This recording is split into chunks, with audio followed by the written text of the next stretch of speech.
banyak hal yang membuat kita berkata, aduh, dalam hidup ini ya. Misalnya seperti background yang ada di belakang saya. Ketika kulit kita bersentuhan dengan kaktus, kita itu pasti refleks akan berkata, aduh, ya sakit gitu. Kita pasti berkata, ouch, gitu. Nah, ada banyak hal lagi yang membuat kita dalam hidup ini berkata, aduh, hidup ini kok seperti ini gitu ya.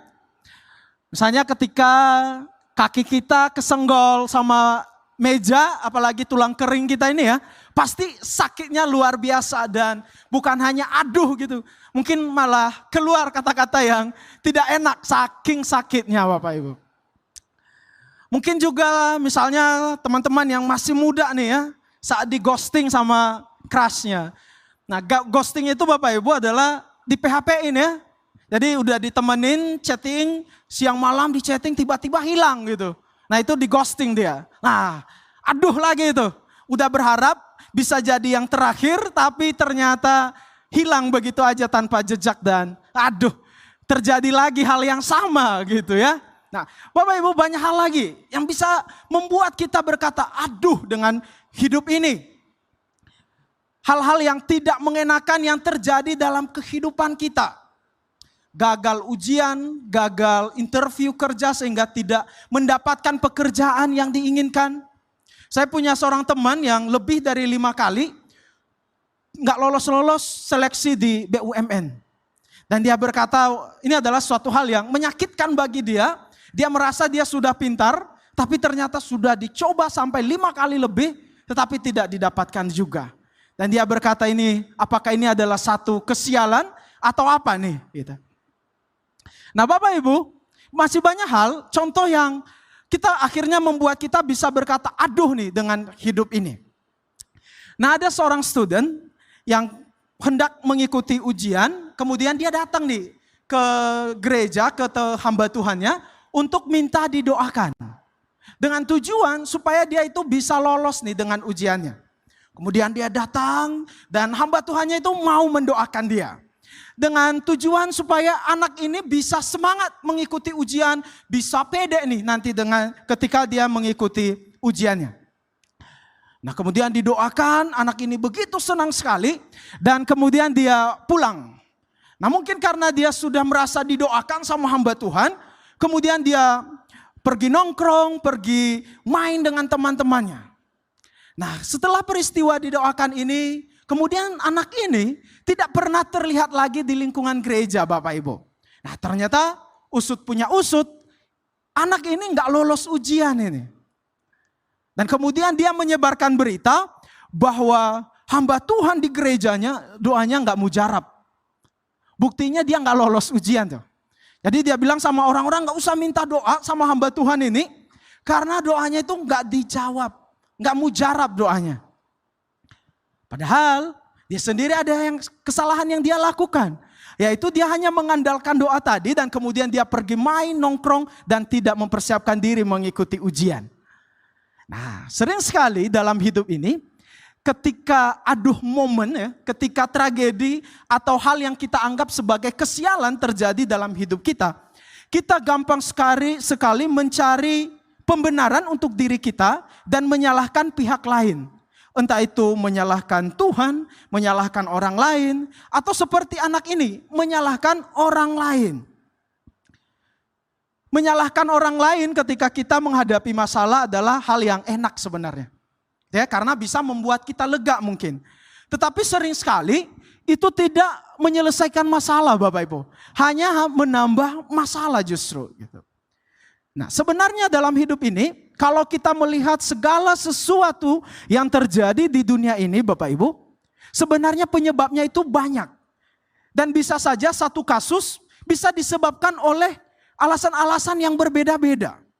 Misalnya ya, bisa karena diri sendiri.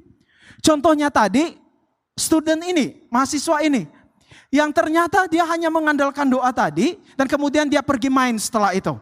Ya itu berarti dia gagal, karena salah sendiri. Yang menyebabkan dia gagal adalah dia sendiri nih. Gitu. Bisa karena diri sendiri. Tetapi bisa juga karena orang lain Bapak Ibu. Nah mungkin kita sudah baca berita tentang anak SMP yang bakar sekolah ya. Dan itu cukup viral karena masih SMP tapi sudah melakukan tindakan kriminal. Nah, tetapi ternyata setelah kita baca di berita ya, berita yang beredar, bahwa alasan anak ini bakar sekolah karena dia seringkali dibully di sekolah. Dan yang menyedihkan adalah bukan hanya teman-temannya yang bully dia, tetapi justru juga guru-gurunya di sekolah ikut membuli dia. Dan mungkin akhirnya karena dia sudah begitu stres dengan tekanan yang dia terima, sehingga ia membakar sekolahnya. Dan ternyata spot-spot yang dia bakar di sekolah itu adalah spot-spot di mana dia seringkali menerima bulian di tempat-tempat itu. Sehingga ia membakar tempat-tempat yang di mana ia sering dibully.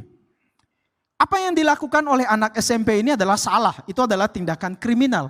Tetapi kalau kita lihat runut ke belakang, ternyata dia melakukannya karena dia sering mendapatkan bully dari orang lain. Sakit hati yang sudah ia terima selama ini tidak sanggup lagi ia tampung dan kemudian ia meluapkannya. Dan akhirnya ia mengalami kasus dan entah bagaimana kelanjutan kasus ini. Nah, jadi tragedi dalam hidup ya bisa juga disebabkan oleh orang lain. Bisa juga disebabkan oleh pekerjaan kuasa gelap, oleh si setan ya. Dan saya tidak perlu menjelaskannya, mungkin kita sudah tahu bagaimana pekerjaan si iblis itu. Ada juga Bapak Ibu, hal yang terjadi dalam hidup ini disebabkan oleh alam. Misalnya bencana alam, fenomena alam, gempa bumi gitu. Kalau masih ingat Sabtu kemarin malam-malam terjadi gempa ya. Mungkin di Prokerto juga kerasa getaran gempanya. Nah, kami di Soteria lagi camp ya, dan itu lagi api unggun.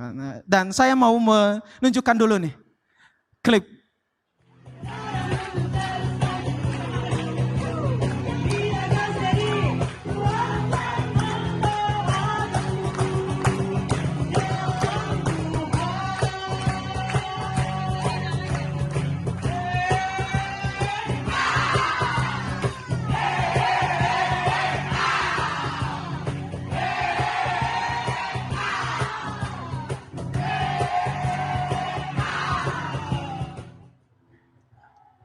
Nah, Bapak Ibu, setelah kami menyanyikan lagu ini, kemudian ada gempa Bapak Ibu. Kita pikir awalnya itu adalah suara sound system yang lagi diberesin, tapi ternyata lama-lama getarannya makin kencang, buat takut, dan saking takutnya nggak sempat di videoin ya, yang tukang dokumentasinya malah matiin kamera, jadi nggak sempat di videoin pas gempanya gitu.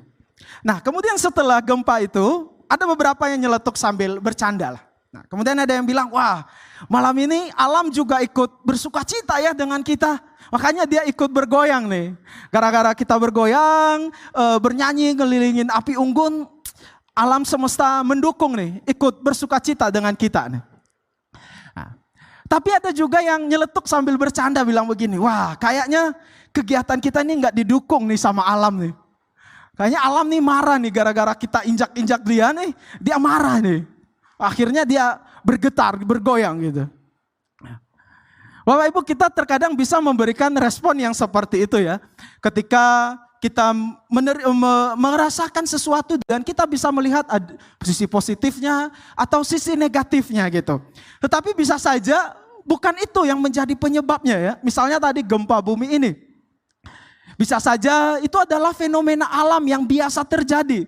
Bukan karena dia ikut bersuka cita, bukan juga karena dia marah, tapi memang jatahnya aja dia lagi bergoyang gitu buminya gitu. Nah, Bapak Ibu, masih banyak hal yang terjadi dalam hidup ini disebabkan oleh banyak hal.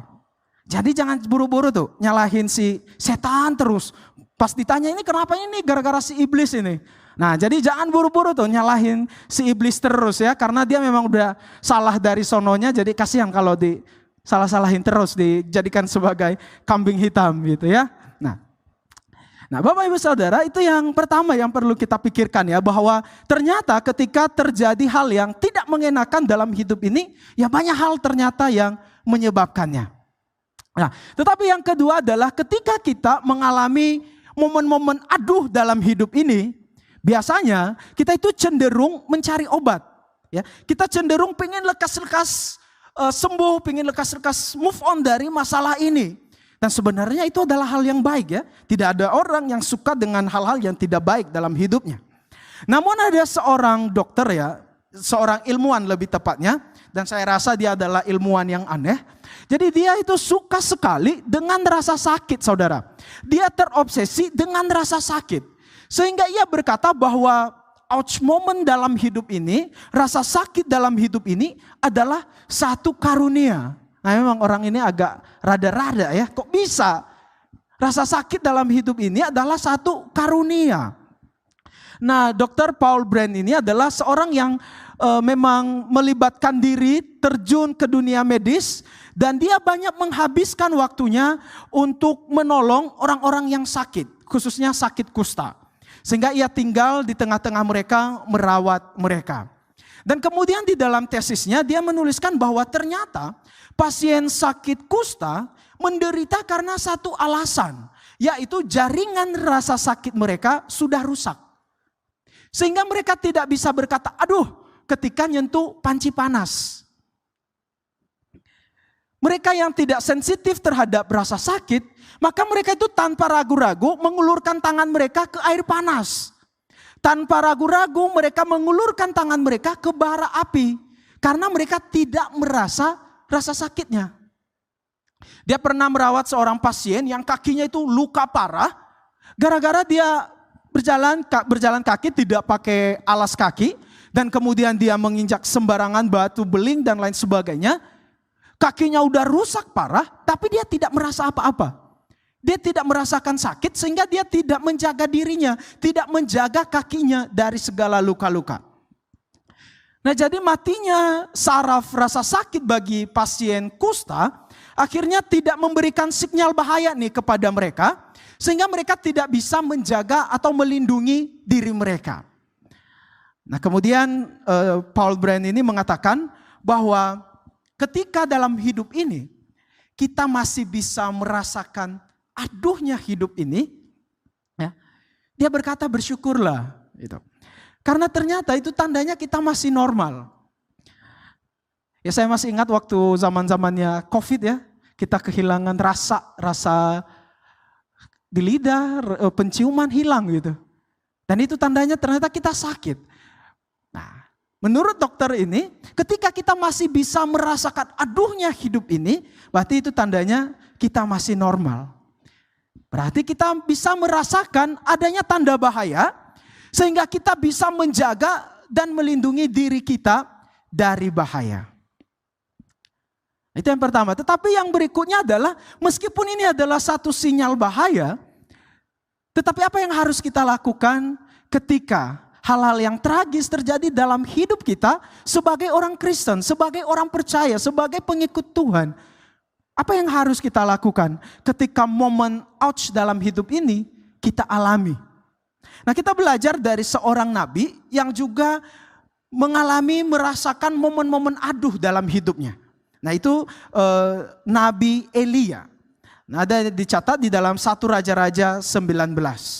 Nah Bapak Ibu kalau kita melihat keseluruhan hidup dari Nabi Elia ini, dia ini adalah seorang nabi yang luar biasa dipakai Tuhan. Sebelum pasal 19 ini, dia itu baru selesai mengadakan mukjizat, yaitu hujan. Jadi pada saat itu terjadi kemarau panjang, dan kemudian dia berlomba-lomba dengan nabi-nabi palsu untuk turunnya hujan. Dan hanya doa Elia yang berhasil menurunkan air hujan. Nah kemudian dia juga berhasil mengalahkan nabi-nabi palsu, menumpas nabi-nabi palsu pada saat itu.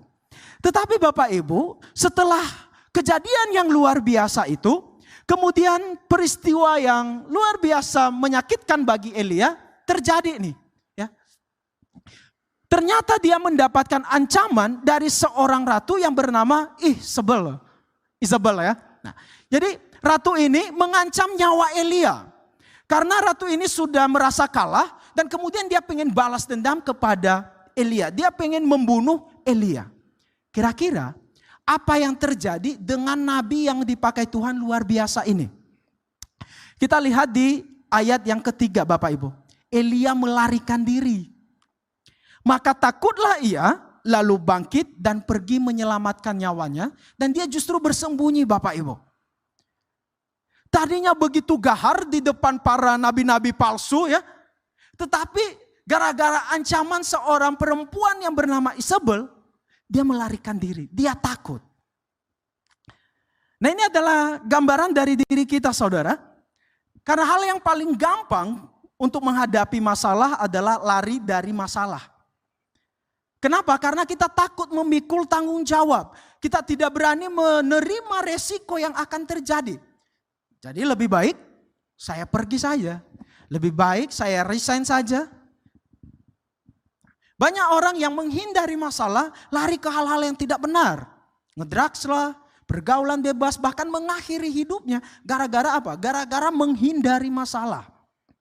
Padahal lari dari masalah seringkali tidak menyelesaikan masalah. Tetapi justru hanya menambah masalah. Dan ini yang terjadi dengan Elia. Ketika ia lari dari masalah, hal yang kedua yang ia lakukan ketika ia mengalami aduhnya hidup ini, ia kehilangan semangat hidup, Bapak Ibu. Bukan hanya kehilangan semangat, kehilangan selera makan juga. Jadi ketika ia lagi sembunyi, Tuhan itu nyamperin dia ya. Kemudian dikasih makan sama Tuhan. Dia disuruh bangun dan makan tuh. Nah, kemudian dia makan, tapi habis makan tidur lagi tuh dia. Biasa ya, kalau kita lagi nggak mood tuh, jangankan semangat untuk hidup, semangat untuk makan pun susah, minta ampun ya. Nah, ini yang dialami oleh Elia ketika ia lari dari masalah, ia kehilangan semangat hidupnya, kehilangan semangat pelayanannya. Dan akhirnya ia merasa sendiri, tidak ada jalan keluar. Itu adalah hal ketiga yang dilakukan oleh Elia. Kemudian mungkin dia setelah melarikan diri, kemudian dia mengingat apa yang sudah ia lakukan untuk Tuhan. Kemudian dia merasa, loh kok hidup saya begini? Udah bekerja mati-matian untuk Tuhan. Aku sudah bekerja segiat-giatnya bagi Tuhan, melayani Tuhan. Bahkan tinggal aku sendiri nih yang setia di antara orang Israel Tuhan. Tapi kok sekarang nyawa saya ini terancam. Ini yang sering sekali kita lakukan sebagai orang-orang Kristen. Yang merasa sudah begitu taat sama Tuhan, sudah begitu berkorban banyak untuk pekerjaan Tuhan, untuk pelayanan. Sehingga kita merasa, oh saya sekarang ini pantas loh dihargai, pantas diberkati dan tidak pantas mengalami kesulitan hidup nih. Dan Elia merasakan yang sama. Ia merasa sendiri, sudah bekerja banyak untuk Tuhan. Duh Tuhan, saya ini sudah bekerja banyak loh untuk Tuhan, untuk pelayanan segiat-giatnya, tinggal saya sendiri, tapi sekarang nih Tuhan, saya mau dibunuh. Nih, duh, gimana sih nih Tuhan nih? Tetapi yang menjadi pertanyaan menariknya adalah kenapa ya seorang Elia yang hebat luar biasa, bahkan nantinya Bapak Ibu, Elia ini tidak mengalami kematian ya. Kalau kita baca keseluruhan kisah hidupnya, dia itu terangkat ke surga ya. Jadi dia tidak mengalami kematian. Tapi kenapa bisa nih? Seorang yang dipakai Tuhan luar biasa bisa lari dari masalah. Bisa kehilangan semangat hidupnya. Jawabannya ada di Yakobus 5 ayat 17 Bapak Ibu. Kita baca sama-sama ya. 1, 2, 3. Elia adalah manusia biasa sama seperti kita. Ternyata meskipun dia adalah orang yang luar biasa dipakai Tuhan, ternyata dia juga sama seperti saya dan saudara.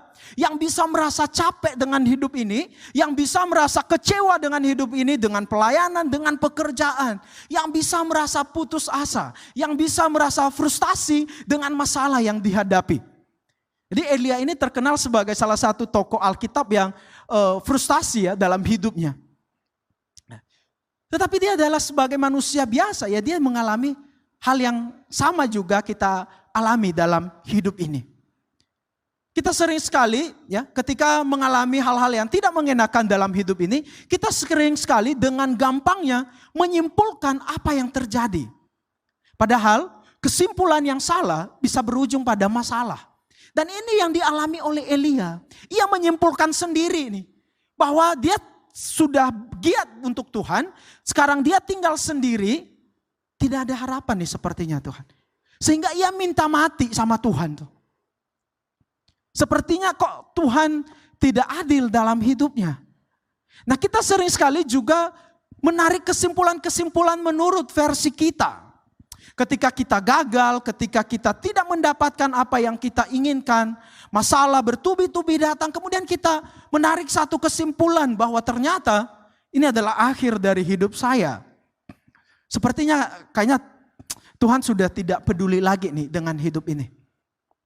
Dan itu yang dialami Elia sebagai manusia, dan kita juga mungkin mengalaminya. Dan bahkan tragisnya Elia itu minta mati ya sama Tuhan. Daripada sekarang dibunuh oleh orang lain, better mati aja dah di tangan Tuhan. Gitu. Tetapi yang lebih menarik lagi Bapak Ibu, adalah respon yang diberikan Tuhan kepada Elia. Dan mungkin ini adalah momen aduh yang kedua yang dialami oleh Elia. Jadi pada saat itu Tuhan datang hampiri Elia. Mungkin Elia berharap tuh Tuhan memberikan jawaban kepada dia. Tapi kita lihat ya perkataan Tuhan di ayat 15 kepada Elia.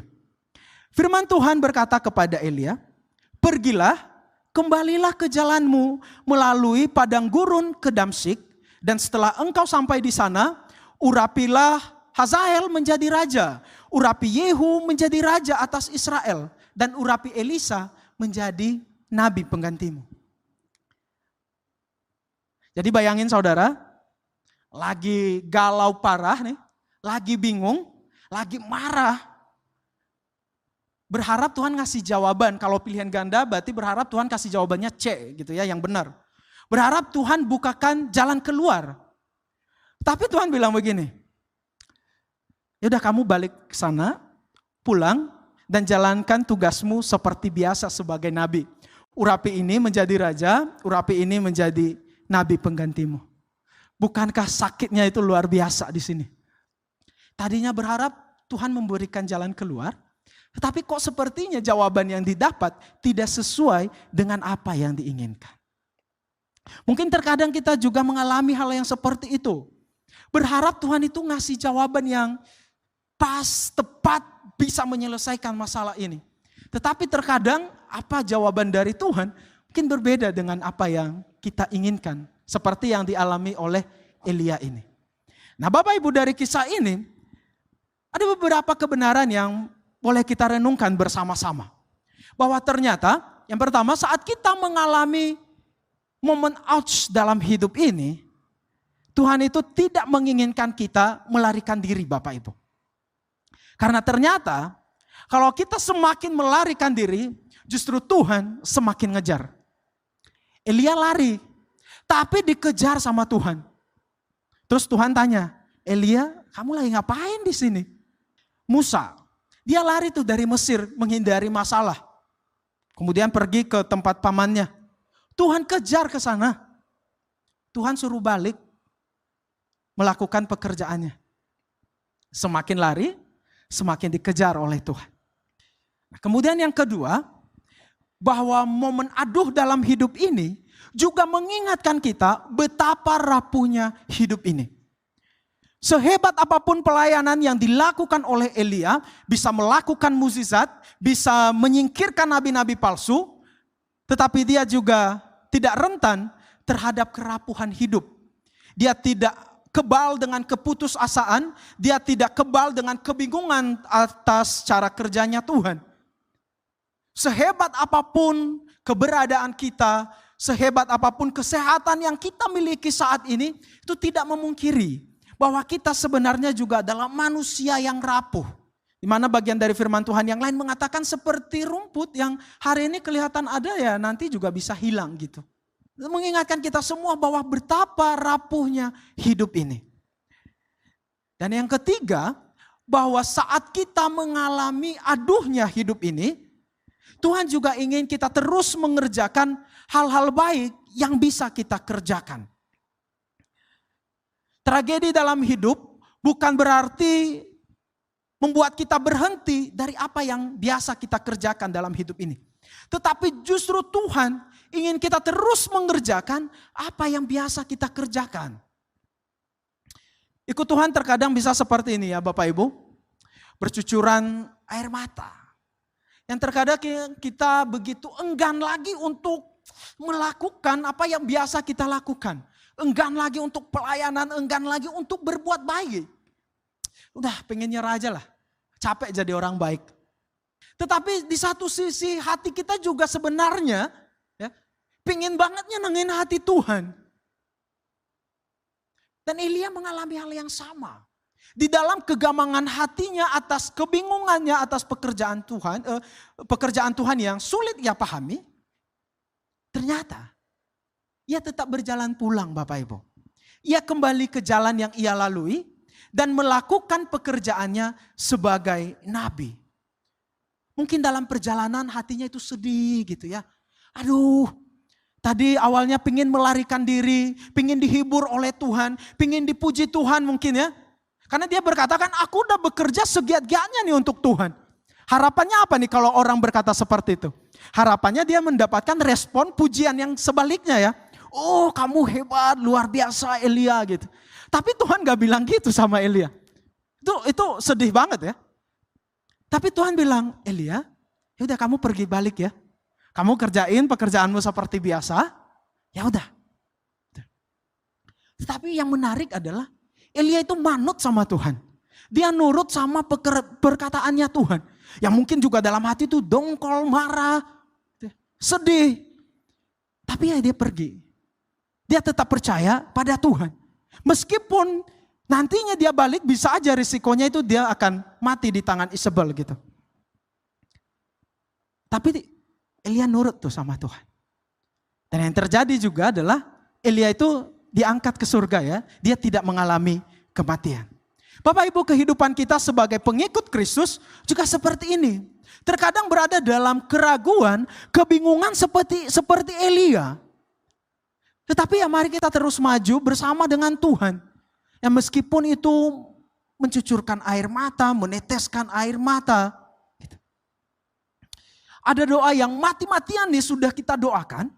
Tapi sepertinya pertolongan gak kunjung datang tuh. Sudah mendoakan supaya karir ini bisa naik dikit lah. Tapi sudah puluhan tahun gitu-gitu aja tuh. Sudah berdoa, mendoakan masalah yang sama, sudah banyak tumpangan tangan. Tapi kok ya masih dia tetap ada di situ. Tidak dijawab-jawab nih. Pertolongan gak kunjung datang. Di dalam situasi yang seperti itu, apakah berarti kita tidak bisa lagi menyenangkan hati Tuhan? Apakah kita tidak bisa lagi melakukan apa yang Tuhan pengen dalam hidup ini? Kalau kita melihat kisah Elia Bapak Ibu, mungkin kita juga akan berkata dalam hidup ini. Oke, saya yang kacau ini, saya yang bingung dengan cara kerjanya Tuhan, mau mencoba berjalan bersama Tuhan. Meskipun itu sambil menangis, mencucurkan air mata. Tetapi saya mau mencoba berjalan bersama Tuhan. Mau mencoba untuk percaya kepada Tuhan. Kenapa? Karena ya toh juga cuman dia satu-satunya Bapa yang kita miliki. Ibarat seorang anak ya kalau lagi marah sama orang tuanya. Saya sering lihat keponakan saya kalau lagi ngambek dengan papa mamanya. Awalnya tuh gak pengen dipeluk, gak pengen dipegang gitu ya. Tapi lama-lama balik juga tuh sama papanya, sama mamanya. Peluk lah, pegang tangan lah. Meskipun sambil tetesan air mata tetap ngalir gitu ya. Mungkin sambil marah-marah, tendang-tendang gitu. Tapi tetap balik tuh sama papa mamanya. Kenapa? Karena ya cuman itu orang tua yang ia miliki. Ya kalau dia lari ke papa tetangga ya lebih bahaya lagi ya jadi pertanyaan. Nah demikian juga dengan hidup kita Bapak Ibu. Toh kita juga punya satu Bapak itu doang nih, si Jitok nih. Jadi gak bisa kemana-mana tuh. Jadi ya mau ngambek kayak, mau marah, ya balik-baliknya ke Bapak yang satu itu tuh. Ya meskipun sambil hati sedih, hati jengkel mungkin, ya tetapi tetap mau belajar untuk percaya kepadanya dan mau mencoba berjalan bersamanya di dalam keraguan, di dalam kebingungan. Karena ternyata Bapak Ibu ya, karena meskipun terkadang beratnya hidup ini dan begitu sulit untuk kita lakukan, tapi ini yang Tuhan inginkan. Dia tetap ingin kita mengerjakan hal-hal yang baik, yang biasa kita kerjakan selama ini. Karena ternyata bahwa meskipun hidup ini mengalami keraguan, merasa tidak layak kepada Tuhan. Tapi ternyata tuh Tuhan bisa mempercayakan hal-hal hebat untuk kita kerjakan Bapak Ibu. Dan saya rasa ini adalah hal yang melegakan bagi kita semua. Mungkin kita sudah menghafal Matius 11 ayat 28 ya. Di sana dikatakan, marilah kepadaku setiap yang letih lesu dan berbeban berat. Aku akan memberikan kelegaan kepadamu. Nah, kita sering berpikir dan suka dengan ayat ini, bahwa ketika kita letih lesu, Tuhan akan mengatasi masalah kita. Itu benar. Tuhan akan memberikan jalan keluar dan itu benar. Tuhan yang pasti akan menolong. Tetapi sering sekali cara kerjanya Tuhan memberikan kelegaan bagi kita berbeda-beda. Seperti Elia tadi apa? Tuhan tetap menyuruh dia untuk melakukan hal-hal yang biasa dia lakukan. Dan ini yang melegakan bagi kita Bapak Ibu. Meskipun kita merasa tidak pantas, meskipun merasa kita tidak layak gitu ya. Tetapi ternyata Tuhan masih mempercayakan hal-hal hebat untuk bisa kita kerjakan dalam hidup ini. Di tengah aduhnya hidup ini, di tengah kebingungan kita dengan hidup ini, Tuhan masih mempercayakan hal-hal hebat untuk bisa kita kerjakan. Nah, dua hal yang bisa kita kerjakan sepanjang minggu ini Bapak Ibu. Yang pertama, bagi saudara yang merasakan aduhnya hidup ini, sakitnya hidup ini, berarti itu ada tanda sinyal bahaya. Dan cari pertolongan. Kalau itu adalah sakit medis, ya cari pertolongan medis. Jangan didiamkan. Kalau itu sakit yang lain, ya cari pertolongan yang lain.